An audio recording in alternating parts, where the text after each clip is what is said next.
everyone, welcome back to my channel and welcome to the start of another weekly reading vlog. It is currently Wednesday the 19th of July when I'm starting this vlog and I am currently reading one book and there are absolutely no prizes for guessing what book that is. I'm sure you'll all have some sort of idea just from the last couple of vlogs. I am of course reading Powerless by Elsie Silver. This is on my Kindle so I don't have the cover to show you, but it is the third book in the Chestnut Springs series. If you watched my vlogs recently you will know I am obsessed with this series. I cannot get enough cowboy romance in my life. I read the first and the second book. I gave the first one 4 stars and the second one 5 stars. So I have high hopes for the rest of the series. I did start Powerless last night and I got to page 52, so I'm 12% of the way through. So I haven't read too much of that one yet, but as always I'm really enjoying Elsie Silver's writing. This one follows Jasper, who is one of the Eton boys. Really, like, I keep referring to him as their friend, but they sort of like took him in as a boy, so he really is one of their brothers.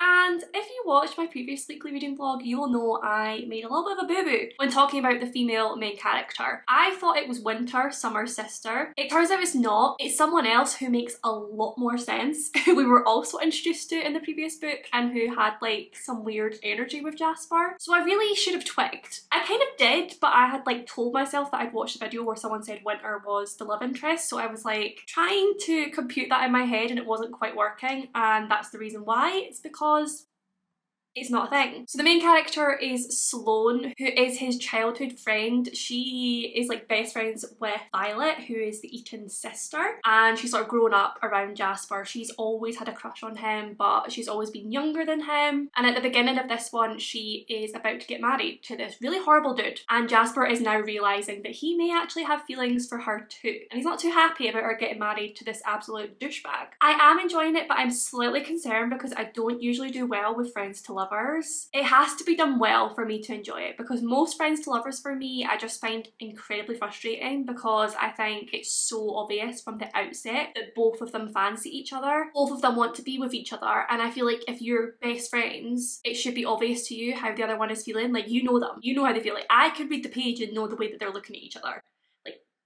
So it just annoys me when it takes an entire book for them to get together, when it feels like it should happen right away. So I'm slightly concerned that's what this one's going to be like, and it's just going to frustrate me. I'm hoping not. I'm hoping they'll get together quickly and then maybe there'll be things they have to overcome after that. I don't know. We'll see. I will keep you updated, of course. I apologise if the angle has completely changed. My camera was running out of space, so I had to quickly do some deleting. But what I was saying was, if I do manage to finish Powerless, I have a couple of ideas of what I'd want to pick up next. I just received the Fairy Loot adult book for July and I am high-key obsessed. Now obviously I work for Fairy Loot, so I do not pay for these editions. I do get them for free as an employee perk. I know, best job ever. But this is the Fairy Loot July adult book. It is Immortal Longings by Chloe Gong and it is freaking stunning. Like, look at those edges. I'm absolutely obsessed. This gal, I want to be her. She looks like such a badass, and I'm also obsessed with the naked hardcover. Like, how stunning is that? Honestly, I'm obsessed and I just want to pick it up now. I do actually really need to read a Chloe Gong book because I'm going to one of her signings at the beginning of August, so it'd be really good if I'd actually read any of her writing, which I have not yet. My plan was to pick up these Violent Delights by Chloe Gong. It is on Kindle Unlimited, so I have downloaded it on my Kindle. But now that I have this one in my hands, I kind of just want to drop everything and read it. So yeah, to be decided, but I may well pick this one up later in the week if I have time. In terms of plans, I don't really have too many for the week. The only plan is George and I are going to a gig on Friday night for his birthday. I bought us tickets to see Ben Howard, which we are super excited for. The rest of the weekend is pretty open, so hopefully I'll be able to get a lot of reading done this week. I'm really looking forward to it. I do also really want to film my July blind date with a book vlog, so I may well do that first over the first couple of days and try and get that ready for the weekend, and then get back to reading everything else afterwards. I don't know why I always talk out loud with all these plans, because it never actually works out how I say it will. But nevertheless, I am super excited for this week. I'm hoping to read lots of good books and take you guys along with me as always. But before I get to any of that, you may have noticed that I am wearing some rather stunning new glasses. I am low-key obsessed. You probably will not see me wearing anything else at the moment. These glasses were very kindly sent to me by Zinth Optical and I have literally worn them every day since I got them. I've been wanting a good pair of transparent glasses for a while now, and I really like these ones because the transparent frame itself is quite thin, and then you've got the rose gold frames underneath leaf, which again are quite thin, so it's all really subtle. But I just think they are so stunning. They're such good quality. Honestly, I have had quite a few pairs of glasses from Zinf now, and they have all been incredible quality. Not one pair is broken, despite the fact that I leave my glasses around about quite a lot and also tend to drop them. I've never had any issues whatsoever. The shipping is amazing. These came so fast, despite the fact that they also are prescription lenses, so it would have taken a couple of days just to do that. They also come in really cute recyclable packaging, which is one of my favourite things about this company. I will of course leave the link to the website down in the description box. I highly recommend checking it out, having a little browse, seeing if any of the glasses are to your liking. They do have quite a wide range, so I'm sure there'll be an option for everyone. I will also leave a link to these ones in particular in case you like the look of them on Moa and want to try them out for yourself. And you can use the code INDIAL1 for 25% off your entire order, which is a steal because these glasses honestly are amazing. I will probably be purchasing another pair myself because I've seen quite a few on there that I really like. So yeah, a huge thank you to Zinf for sending me these. I hope you guys go give them a little check out and use my code as well for 25% off. But right now it is time to get some things done before I sit down and do any sort of reading or vlogging or any of that jazz. I'm gonna go pop to the shops, get some stuff for dinner, have dinner, and then hopefully I will come back to you at some point this evening.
Happy Saturday. It is like evening time now. It's 25 to 7 and I am just starting to vlog again, but your gal's been a little bit worse for wear today. Quite a lot of pints were consumed at that gig last night, so yeah, I've not been feeling my best, but I'm feeling better now. I've just had a Chinese, which has definitely sorted me out. The gig last night was amazing and I got to witness my first musician storm off a stage. I've never seen that happen before. I don't know if it's just like the type of people I usually go to see like wouldn't do that, but I didn't expect it from Ben Howard, I'm not gonna lie. He was clearly raging for most of the gig because I'm assuming what it sounded like was the sound check hadn't gone well and the people that had like obviously done the settings or whatever had messed up, because it was obvious that he couldn't hear himself or his guitar for like the whole performance, which obviously was messing him up a lot. So yeah, there was like a point in a song where he literally took off his guitar, threw it on the stage and stormed off, and the rest of the band just had to like continue, which was, yeah, it was awkward to say the least but entertaining, I guess. He did kind of make up for it during the encore. Like, he came back. He didn't just like storm off forever. He came back after that song and then did the rest of the gig. Was clearly still not happy. Kept stopping to say that things weren't right. And then I think they eventually managed to sort things out because it seemed okay for like the last however many songs. And then when he came back on for the encore, he did kind of apologise and like say he really appreciated the crowd and all the support, even though things hadn't quite gone to plan. So yeah, that was an entertaining night. But then we also came home and like played some Switch games, listened to some music. I had a few more beers and Jordan got his guitar out, so we were up quite late, which means I also woke up late today. Like, I had quite the lie-in. But I do have some reading updates for you guys. My fitness levels have gone to crap again, and like worryingly so. Like, I walked to the shops a few days ago and I honestly felt like I was gonna pass out. I think that's partly that my fitness is bad, but also partly that I'm ill. And I don't help myself by not like being active and looking after myself. So my plan is to try and get my hot girl walk started again. I'll probably have to start small and like build them up. But I have started doing that. So I walked to the shops 2 nights in a row because I needed like a couple of things and I thought that was like a nice easy walk. And while I was doing that, I started A Flicker in the Dark by Stacey Willingham. I went into this one completely blind, like I didn't know what it was about at all. All I knew was that I'd seen loads of people talking about it recently and I feel like I'd seen quite a lot of good reviews for it and I wanted to know what all the fuss was about. So I started that one. We're basically basically following Chloe, and when she was younger, like a child, I think it was about 6 girls, teenage girls, went missing in her hometown, and they never found them, even to this day. But one night, the police came to the door and arrested her dad for the kidnappings and murder of these young girls, and he's been in prison ever since. And her and her brother are very clearly, obviously, quite scarred by this, quite traumatized. It has like haunted them their entire lives. We're following Chloe as an adult, and she is a medical psychologist. She's engaged, like she seems happy enough, but she's obviously still very sort of damaged by her experience as a child. And there is a reporter trying to get in touch with her to sort of find out how she is now, like do a sort of follow-up piece, I guess, to talk about her and her brother and how they've been affected by everything. And Chloe's an interesting character because she is very clearly still struggling and still trying to cope with everything that happened when she was younger. And she prescribes herself Xanax, I think. But she prescribes it to her fiance, like her fiance's name, and picks up the pills, but they're for her and he doesn't know this, which is incredibly shady and like obviously completely wrong considering her profession. And there's a certain level of trust and professionalism there that is totally being exploited. She's very jumpy, she's still very, like she's scared of the dark, she doesn't like being alone, like she's just a very sort of fragile person, I would say. And now another young teenage... I'm sorry. I just watched a pigeon like proper just nosedive right in front of my window, and yeah, I got distracted. What was I saying? Yeah, another young girl has gone missing now, and that's basically where I'm up to. That's all I know. I am assuming it's going to turn out that these kidnappings are related to the ones when she was a child, and I'm assuming that her dad is in fact going to be innocent. I don't know. I'm assuming that's where it's going though. That's what it feels like. I do have a couple of theories, but it's really early on. Like how far am I? I don't think I've even told you how far I am through this. I'm not even sure how far I am through this. I'm 21% in. Oh, Sunday Times Thriller of the Year, soon to be a major TV series. Okay, and now I'm even more happy that I'm reading this. I love to read the book before the TV show or movie comes out. So that's made me very happy. But anyway, yeah, I'm 21% of the way through. And like I said, I have theories, but they are not really based on any real evidence at the moment. They're genuinely just theories. I don't really trust either of the men in her life. I don't trust her brother Cooper. Yes, he's like very damaged by everything as well, but there's just something a little bit off about him. And I definitely do not trust her fiance as far as I can throw him. His name is Daniel, and there's just something about him. I just don't trust him. I just don't. I'm not even sure if I can trust her. I'm not sure how reliable a narrator she is. So basically I trust no one in this book, but I'm really enjoying it. I'm really enjoying the writing style. I am definitely hooked. I love when a thriller properly hooks me from the beginning, and this one definitely did. I cannot wait to continue with it and see how things progress. I have high hopes for this one. I feel like this could be a really good thriller. I haven't read any more of Powerless by Elsie Silver, but I have started another book, but I'm not going to talk about it in this vlog because it is for my blind date with a book vlog, which should be up by now. That should come before this vlog, but I don't think there's much point in talking about my thoughts on it in this one because there's going to be a whole vlog dedicated to it. But yeah, I'm really enjoying that one. I think I've got about 70 pages left of it, so my plan is for this evening to just have a nice cozy reading night. I am gonna start by finishing off my blind date with a book so that I can get that vlog concluded, and then I can edit it and hopefully upload it tomorrow. I'm not gonna be doing any editing tonight though. I do just want to spend my evening reading, so once that one is finished, which shouldn't take too long, I am either gonna listen to some more of the audiobook, maybe play some Switch or do some diamond painting while I do so, or I'm gonna pick up more of Powerless on my Kindle. I'm currently completely undecided though. I really don't know which one I'm going to want to reach for, so yeah, you guys will find out soon. I'm also undecided on whether I want to open this monster. I've had it sitting next to me like all day, and I feel like 7 PM is a little bit late to have an energy drink, but at the same time I don't have any energy, and it'd be really good to be able to get like a good chunk of reading in tonight. So watch this space for any and all updates.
guys, happy Sunday. Please excuse my hair. It's just doing its drying thing just now. I cannot believe it is currently 3:25 and I'm just updating this vlog. We have just spent the morning like running a few errands. Every Sunday morning we usually go and get coffee from our favourite coffee shop nearby. Usually we'd walk along because it takes about maybe like an hour to walk there and an hour to walk back, so it's a really nice way to spend a Sunday, but neither of us were feeling the walking today, so we just drove along, got our favourite coffee, went and did a food shop, come back. I've been doing some organising for YouTube. I bought a little notebook slash diary style thing that I found in the back to school section purely to make sure that I'm organising when I'm filming, scheduling, editing videos, because I've got quite a lot going on over the next couple of weeks. Next weekend I'm going to be back home visiting friends and family. The week after that me and Jordan are going away for the week, which I'm hoping to take you guys along with me because I do feel like we'll probably be doing some reading while we're away. But basically I just need to make sure that I'm planning in when I'm going to edit the videos beforehand and film the videos beforehand to make sure that there's content still going up when I'm not here. So I got that little notebook and I've been planning out when I'm editing what, when I'm filming what, and I just feel so much better. Does anyone else get that way where you've got so many thoughts running around in your head and so many things that you feel like you need to do that it's like overwhelming and you feel like you'll forget half of them because they're all just floating around in there and it's just too much? So I have to like write things down, make to-do lists, make schedules like that. And it just makes me feel so much better, like getting it out of my brain and onto paper and being able to see it all. So yeah, feeling so much more organised and happy now. But I do have a reading update for you guys. I did read quite a lot of Powerless last night. I'm now up to 66%, which is page 315. I think I've got about an hour and a half left of reading on this one, and I am happy to report that I'm actually really enjoying it. The way that Elsie Silver does Friends to Lovers is a way that I could definitely get on board with. It hasn't been annoying at all because there are reasons that they can't be together. Like I feel with so many enemies to lovers, it's just the simple, oh I don't want to like ruin the friendship and I don't know if he feels the same way, and then when it's like so clear they're both ridiculously attracted to each other, they just need to do it. That annoys me when that goes on for like a whole book. Whereas this one, it makes a lot more sense because she always had a childhood crush on him and he was like 6 years older, I want to say, and she's asked him out like 2 or 3 times over the years and been rejected each time because he always saw her as like a little sister. So she's obviously not going to try again because she's not going to get rejected like a 3rd or 4th time. He also only just realised that he might have feelings for her within the last couple of years, and in that time she's been engaged, and at the beginning of the book the wedding day goes to shit basically and the wedding doesn't happen, and that's where the story goes from. So he's obviously holding back from trying anything because she's just gone through like a breakup of what was going to be a marriage. Also he's going through a very difficult family situation, so 1, he's focusing more on that, and 2, she doesn't want anything happening between them just to be like a source of comfort, like him just needing a night with someone to take his mind off what's going on. That's not what she wants. So yeah, there's lots of like extenuating circumstances that make it make sense that they're not coming together. So I'm really enjoying the Friends to Lovers in this because it's really nice to get all the like flashbacks and memories of them growing up together and all these cute moments they've had over the years while they've been like best friends. I also love that all the Chestnut Springs boys have a cute pet name for the girl. So in this one he calls her Sunny, and I'm sure I highlighted the quote for this because it was just so cute. Where's my annotations? She's my Sunny. She chases away the dark just by being herself. It's just so cute.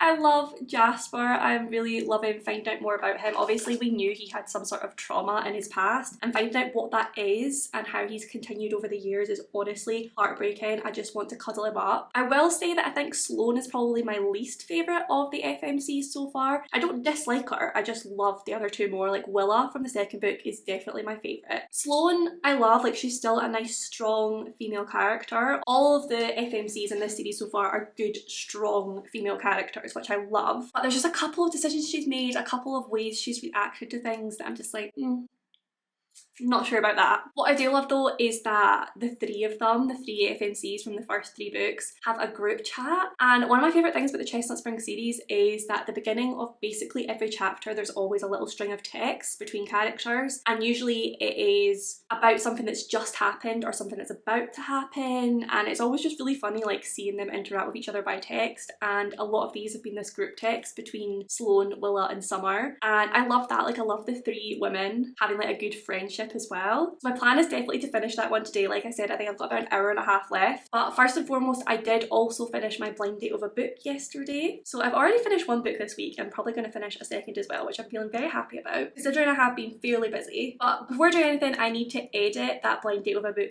vlog because I actually really wanted that to go up tonight, and time is getting on. Like, it's currently 3:30 and I usually upload 5. So it's maybe not going to be possible, but I'm going to try my best. So before doing anything, I'm going to go edit that vlog and get it uploaded, and then I will come back to you once I am ready to read. Alright guys, the video is now edited and uploaded. It is currently live, but it is now time to read. I am so excited. My plan right now is just to finish off Powerless. I keep wanting to call it Reckless. The last one is Reckless. Powerless. Like I said, like I'm up to like 66%. So I think I've got about an hour and a half left of reading. I've just had dinner. I'm feeling fueled and ready to go. Ready to just have a cozy, chilled Sunday evening. Hopefully, not hopefully, definitely finish that one, and then hopefully pick up something else afterwards. I don't know if I might listen to more of my audiobook because I have been craving more of that story to find out what happens next, because I was very intrigued by that thriller. But I'm currently having a dilemma. Not really a dilemma, that's quite dramatic.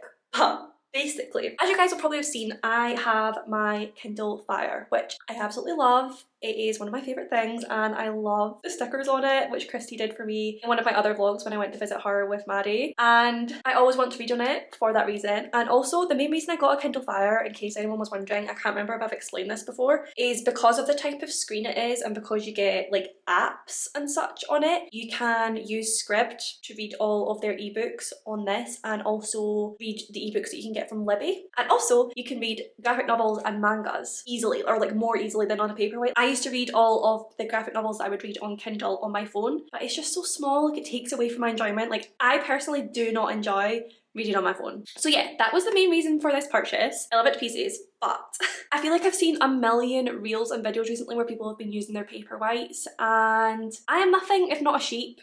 I have just been really wanting to pick up my paperweight, so I charged the bad boy up. I have it here. My plan is to take this one when we go away next week, or the week after technically, because it'll be so much easier just taking this, and the battery life will last so much longer than my Fire because of the type of screen it is. So this will probably just be what I take on holiday for my reads. I've got like so many Kindle Unlimited books on here. I'm gonna have a grand old time. But yeah, so I'm kind of craving reading on this. I've read the first 66% on my Fire. This is the most ridiculous and unneeded stream of consciousness that you guys did not ask for, nor did you need. But I just felt the need to share my current dilemma. So I don't know which Kindle I'm going to use. I'm going to use one of them. I'm kind of sad that this one doesn't have like stickers on it. So I'm sorry for how wobbly this camera is. My arm is really sore. I don't exercise anymore. This is why I don't hold the camera, because it hurts. Usually I set you up somewhere, but for some reason I wanted to mix it up. Oh my god, the amount of tangents in this clip. I do apologise. Yeah, I kind of want to like make this one look all cute and funky as well and get a clear case for it like I have for my Fire. But I just don't trust myself to do it as prettily as Christy did it, so I'm gonna have to just wait until the next time I see Christy and get her to do this one too. Or I just woman up and actually try and do it myself. The other thing is, I know I'm getting more stickers sometime in August, so I kind of wonder if I should wait for those. Then also I could take the stickers off and replace them if I wanted to. Okay, more thoughts that no one asked for. I am gonna go have a seat and finish off this book.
Just finished Powerless by Elsie Silver, and and I cried. I was fully not expecting to cry tonight. I was fully not expecting to cry at that book, but there were two scenes at the end of that book that they really got me, okay? For the first scene that made me cry, I could see that it was possibly building towards what I thought was going to happen, and then at the moment that I realised that that was actually happening, I instantly filled up and the tears started bubbling over as I read the rest of that scene. Like I've said before, it takes a lot for me to cry at a book, so this immediately went from what I thought was going to be a 4-star rating to a 5-star rating, because if a book can bring me to tears, then you know that I am heavily invested in the characters, heavily invested in the storyline, and the writing is a piece of art. I just love this series so much. It honestly is like my favourite series. That's all 3 books now that I've absolutely loved. I gave the first one 4 stars and I've given the second and the third 5 stars. I'm just honestly obsessed. Like Elsie Silver's writing is unbelievable, but this series in particular, I've said it for every book in the series so far, but the family aspect to these is just honestly beautiful, and I feel like it gets amped up in every book. Like there was a couple of scenes, particularly towards the end of this one, that were just, they're so cute, and this family just seems to keep getting bigger and bigger the more people are brought into it. Like not just the love interest, but like their friends and family too, and it honestly just melts my heart. As always, the smut in this was incredible. I mean, the smut is so good in all the books, but I feel like they amped it up even more in this one because Jasper was into some pretty kinky stuff and a lot went down. We also got an intro to the 2 characters in the next book, which are Theo, who is Rex from the first book, his like bull riding mentee. Theo, so he's like a little bit younger, he's full of life, full of fun, he's such a little cheeky chappy, and Winter. This time I'm right, I swear. I know I thought Winter was the love interest in this one, but she's not. She's the love interest in the next one, and this one makes complete sense. Although I didn't actually have any idea how on earth these two were gonna like meet and how that could become a thing. But after the sort of introduction we've got to them in this book, it all makes complete sense now, and I am honestly dying to read their book. Like their first interaction in this book was so funny. Like she was not impressed with him. She was not happy at all, and he's just such a joker and was just like winding her up, and I honestly really hope that that dynamic continues in their book. I think it'll be so funny to read about and just watch her soften. We also just got a little bit more of Winter, because in the first couple of books she isn't the nicest of characters, but we've sort of like, she's opened up a little bit more in the little sections we've had of her throughout each book so that we can see what's going on there and why she is the way she is, and we saw that even more in this one. Like her and Sloane had quite a nice sort of friendship, and I'm really excited to see how she opens up even more in the next book. So you're probably not surprised to know I have already downloaded Reckless onto my Kindle and I will be reading it ASAP. I'm actually really tempted to just start it right now. Like it is 20 to 9, so I've still got a good like couple of hours in me of reading, but I feel like I should listen to my audiobook. My dilemma is I don't know what to do while I'm listening to my audiobook. Part of me kind of wants to play some Sims, but then I'd have to like set up my desk and like get my laptop out, and I kind of just want to be in my bed. I need to get one of those like bed laptop table things. That would be ideal for this exact situation. But maybe I'll like crack the switch out and listen to it. I don't know. I'm undecided, but yeah, still just in like the best of moods after that 5-star read. I am so happy. Alright guys, it is a few days later now. You may have noticed I'm in a completely different setting. I have just come home to spend the week with my mum, so I'm currently at my mum's house, but it completely slipped my mind to finish off this vlog, so that's what we're doing right now. I do have a little bit of a reading update for A Flicker in the Dark. I'm actually up to the 50% mark, so I'm halfway through this one now. I'm still really enjoying it. I still do not trust Daniel, her fiance, at all. I don't know if that's on purpose. Like I don't know if that's supposed to be a red herring, because it seems very obvious that we should not trust him. But at the same time, he has literally given us no reason to trust him and lots of reasons not to. So I don't know, I'm conflicted. I'm really not sure if her dad was actually guilty of the original murders. I mean, there's lots of evidence to suggest that he was, but at the same time there was always one girl in those murders that didn't fit the pattern and didn't make sense, and then now we have multiple girls going missing, and the murderer seems to be sort of communicating with Chloe as if the murderer's like trying to tell her something. I don't know, it could just be a copycat, which is what they think it is right now, but I feel like there's more to the story from when her dad was convicted. I feel like there's more we don't know yet. I do really love how we follow Chloe now throughout the new investigation, but we also get flashbacks to when she was a child and like the investigation then and how her dad was caught, like why he was arrested, everything that happened then. It's really good to see both sides and how the investigations are quite similar and how her position in them is quite similar as well. One thing about Daniel I just can't get past is that we find out that his sister went missing around the same time as the original girls went missing, and it was in a different town. It's the town they're in now. It